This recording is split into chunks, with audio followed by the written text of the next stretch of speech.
about this room. We're going to do this room together, and we're going to do the next room together. Neil's briefing officer. He's also with level 9. This is Ray. He's also briefing in level 9. And I'll just talk to you guys later. Is that good? Yeah. Okay. You got it, Neil. Yes. Oh, and I will mention this. I didn't mention this about Brenda. I didn't get a chance to introduce Brenda, but in 1995, here at NASA, we celebrate a lot of firsts. In 1995, Dr. Bernard Harris was the first African-American to do a spacewalk, and that's Brenda's brother-in-law. And Brenda's a senior level docent, so she's co-hosting with me today. Okay? Good. And I'll talk to you guys in a little bit. Thank you, David. Good afternoon, everyone. How are you? Have nine new friends here. You notice he and I both are keeping our voices down a little bit. This is not soundproof, and we don't want to disturb these people. What you are seeing is this is the room that is flying the International Space Station from the ground. This is mission control for the International Space Station. What you have here is an extremely brilliant, very highly dedicated and trained mission controllers. They are all experts in one system or more on the space station. And when they come to work, they sit at computer screens and make sure everything is working just the way it should when it should. As you might know, it's a machine, so things break from time to time. And that's when these folks get in a little bit more involved with how do we do a workaround. Let me show you quickly what I'm talking about. Look on the very far right-hand side of the room and the front, you see that white screen. It's divided into 3 sections. If you look at the top, you'll see a lot of things that say command accepted. You see that up there?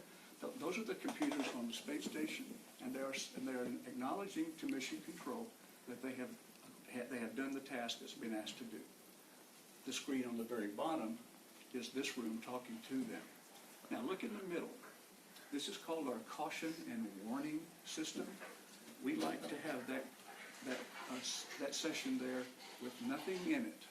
We want white there, but right now we have yellow. So we have 2 cautions that are going on, and it looks like they're having to do with electrical supply. When those things pop up there, the astronauts are not in danger, but we need to address that pretty soon. Now, if it pops up red, that's a whole different story. That's a danger. Okay, so we provide the technical and emotional support for the astronauts that are here up in space. It takes 5 to 10 years before you're able to even be considered to work in this room. There is no application for this. You have to be asked by your boss. So you might have an engineering degree, aerospace engineering. What people have to realize is that nobody teaches what NASA does in college, okay? They do basic stuff, but to learn everything here, these people all have back rooms somewhere in this building, and there may be 20 people in that back room. They're all reporting to this one person right here. There's a huge, huge pyramid, but these are the only folks that get on TV. And if you ask them, they would probably say they don't want to be on TV. But they do. You can see this anytime at nasa.gov, nasa.gov, mission control. Okay? So that's the caution and warning over there. Look in the middle of the room, that huge screen there. That is called an orbital tracking map. It shows us where the space station is in real time. Now realize that you're looking at a flat 2-dimensional image of a 3-dimensional tilted rotating object. Okay? Can you go? Do you know where you think the space station is? What do you think? South. Look at the southern part of South America. To the east, and you see a little an oval there, and inside that's the icon for the space station. It is currently 227.5 miles above the Earth, and it's traveling at 17,500 miles an hour, or 5 miles per second. That's called minimum orbital speed. If you go slower than that, you're going to come back to Earth, and we have a term for that at NASA. We would call that a bad day. There's no friction in space, so once you arrive there at that speed, you're not going to slow down. There's nothing rubbing against you. Now, every time they cross the equator, though, the Earth's gravity does tug at them just a little bit more. So That happens every 45 minutes. So in a month, they'll lose about 2 kilometers of height. No big deal. They have visiting spacecraft that have engines. They fire those engines up and boost the station back up. It happens twice a year. No big deal whatsoever. So the space station is just crossed into the sunset. It's going to go up across Africa, into Saudi Arabia, Asia, come out on the, to keep following those curved lines northeast of Australia. It spends 45 minutes in the dark, 45 minutes in the sunlight. That's a 90-minute orbit. So every 90 minutes, you guys have been with us here today, the space station has made an orbit around the planet. Think about what that means, though. If you have a 90-minute orbit, that means you get to see a sunrise or a sunset every 45 minutes, all day, all night long. That's pretty cool, especially when you can see them. The yellow circles that are over Russia, Russia uses ground-based tracking stations. We use satellites. So that Russia actually cannot talk to their astronauts unless the spacecraft is physically over their country. And that makes for some logistical issues from time to time. But this is the main shot. This is number one. This is where all those final decisions get made.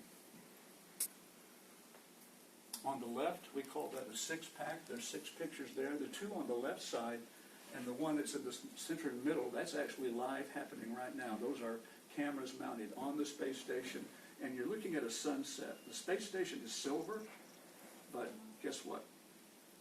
That was the sunset. It takes about 8 seconds when you're that high up. Sunrise is even faster, 3 seconds, because you're going the same direction. You're coming into the sun.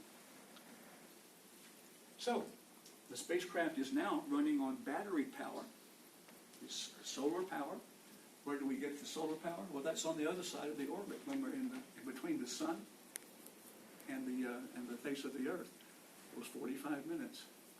Where we get that power, and then we use it up immediately as soon as we go back around. So that's the dance that's done forever and ever and ever. Now the pictures you see up there, those are not real images. Well, they're real images, but they are only screensavers. We won't get any images for 45 minutes in the dark here. Okay? So these folks come in here and they stay at their desk an entire shift. You can't go to the bathroom when you want. You can't tell your buddy, hey, watch my screens, I'm going to get a coffee. They don't get to do that. But what they do get to do is, as they orbit the Earth, there are places where the space station does not have a direct connection with the ground, just because of the shape of the planet or the orbit of where the satellites are. We call that an LOS, which means loss of signal. They know to the second when that's going to happen every single day. And then they may have 30 seconds while they can stretch their legs. Some of them may be as long as 5 minutes or so. But the point is, they know that those are the only times that they can get up and go to the restroom. Or so they're generally eating at their desk. And not meaning to be rude, but that's their job. Now, it's okay to leave the room if the flight director leaves. The flight director is everybody's boss. This person has worked 10 to 15 years at NASA in mission control. And again, you have to be invited to work into this room. And if you are a flight controller, you have really got the right stuff. 3 8-hour shifts a day with a 1-hour handover, constantly filling the room. On the weekends, it's 2 12-hour shifts with a 1-hour handover. You know why? Astronauts actually get the weekends off in space. They do. We have to. They're government employees. So we don't have as much going on upstairs. We don't need as many people here. Now I will tell you a little bit about these consoles. And do you have questions for me so far? Yes. The cruise sleep, is that the countdown until they go to sleep? Yep. She is referring to the upper right-hand side. This says cruise sleep in 37 minutes and seconds. The time on the space station is not Houston time and it's not Moscow time because it's an international platform. The time of day on the space station is kept at the prime meridian, the Zulu meridian, the Greenwich Mean Time in England. So it's 3 o'clock here. It's 9 p.m. on the station. They've already had their dinner. They may have already had their conversation with their family. Social media works up there, so they can actually FaceTime and Skype with their family. The families have satellite phones that they can call from their home. And because today's a federal holiday, the astronauts had a holiday off as well. And because it's international, we have come to an agreement that whichever country you're from, if your country's having a holiday, we're all going to have a holiday. I don't know how they get stuff done up there sometimes. We have Russians and Americans and Japanese up there now. So anyone that's a federal holiday, they get the day off as well. Not too bad. Would you like to know what some of these NASA acronyms? Okay. And again, NASA is acronym itself. Oh, they have most of them turned off, don't they? That is very, very strange. Oh, I know why.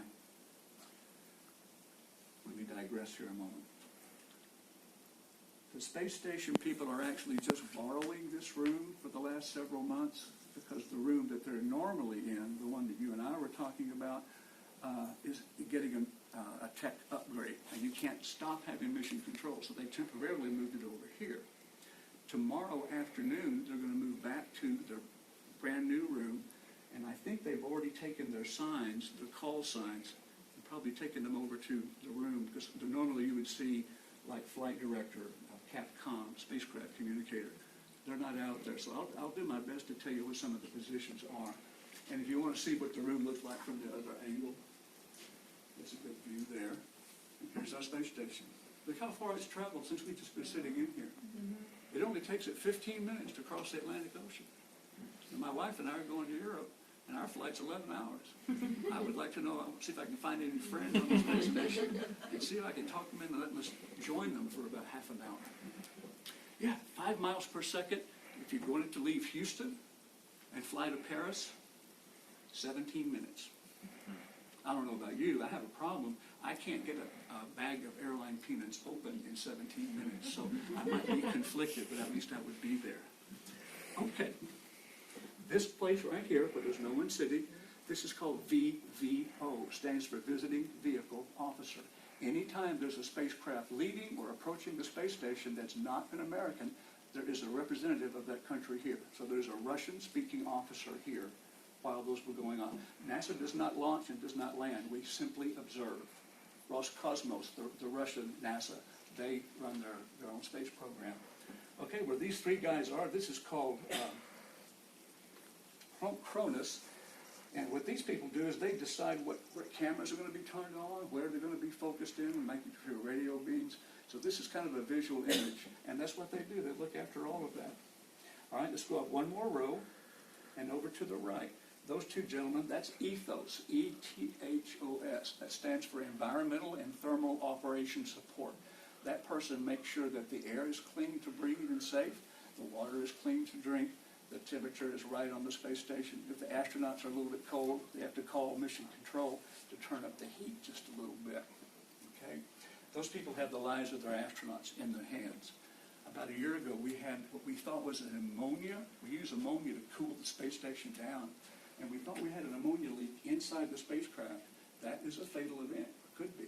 This person had to immediately react to that and do all sorts of precautionary measures.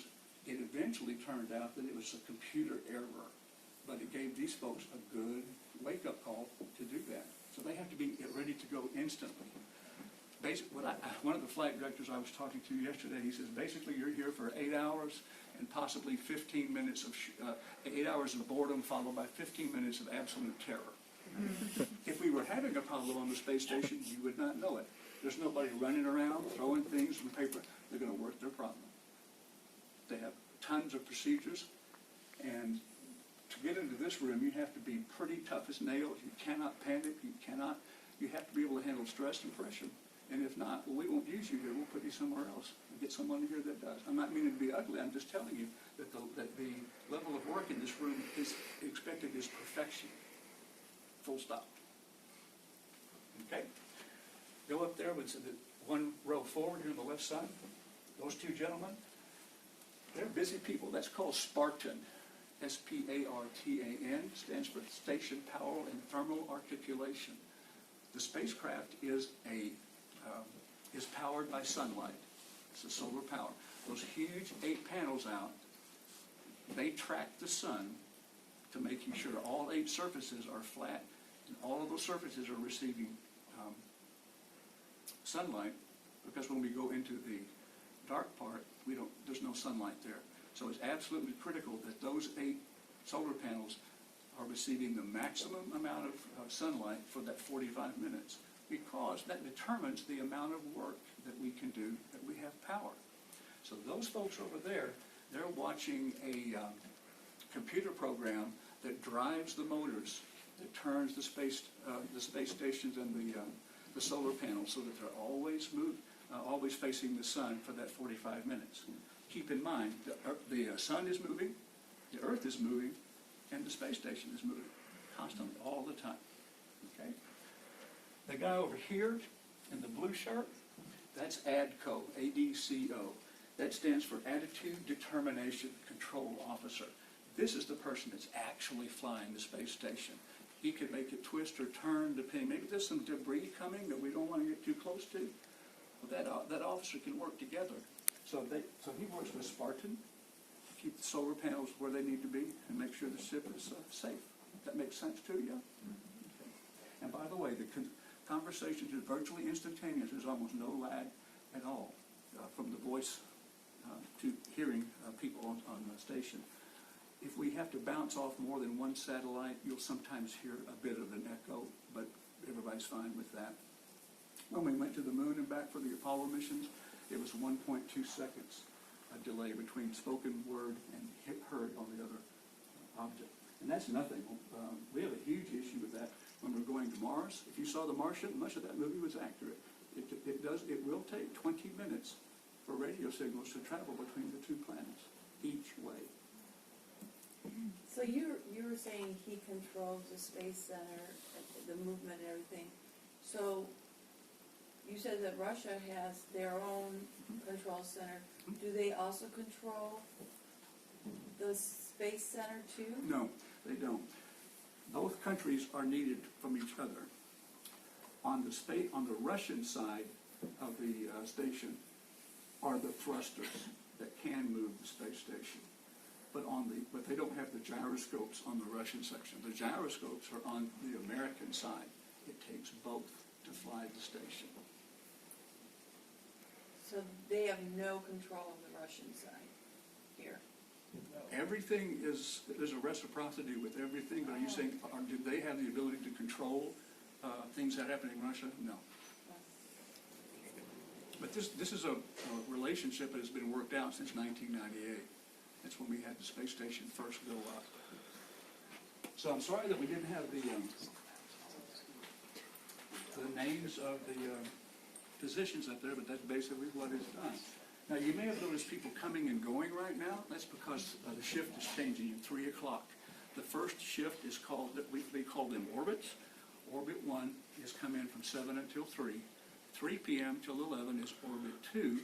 And this, because we're going to sleep in 37 minutes, this is the shift that's known to put the astronauts to bed, even though it's the afternoon for us. Okay. Now, just one more quick thing. What I really, really love about this room is with all this technical advantage we have here, when it comes time to change the shift, if you've been there since 7 and it's 3 o'clock, when your relief comes in, you don't leave. You stay as much as an hour, and you have a meeting with that person to tell them exactly what's happened at your console that day, and maybe, in a few hours you might want to be aware that this might be coming up. What I find fascinating about that is with all the email, texting, tweeting, and all of that stuff you can do, they refuse to use that. They sit down and they have a face-to-face conversation. Lives are at stake. Isn't that cool? Questions, ladies and gentlemen? I think it's a good turnover. Is the Keep talking crew about required to the get a certain clouds. amount of Yeah. sleep? The cruise day is basically 8 to 10 hours of scheduled activities. And by the way, the activities are scheduled in 5-minute increments. Now Now, they do not always follow that, but they know where they need to be as they develop. Imagine having your days for 6 months, 10 hours a day, broken up into 5-minute increments. That's what those guys do up there all day. Then they have 2 hours of exercise, one of which is for the heart, that's required. They have an 8.5-hour sleep period. Most of them don't use that, as much of that, because they have little side projects that they're up there on. And then the rest of the time is theirs. Now, that only changes when we have a crew coming to the station or leaving the station, going home. Then that really changes everybody's routine. But essentially, that's pretty much what it is. Ladies and gentlemen, thank you so much for your kind attention. We are going to go back in history now. We're going to go see where NASA put a man on the moon. We're going to go to the historic Apollo Mission Control. So I'm glad you got to see this. Very few people get to see this. I would use this and make my friends as jealous as possible. Okay? If you will, ladies and gentlemen, we'll follow. Okay, we're all gonna come together in this. You guys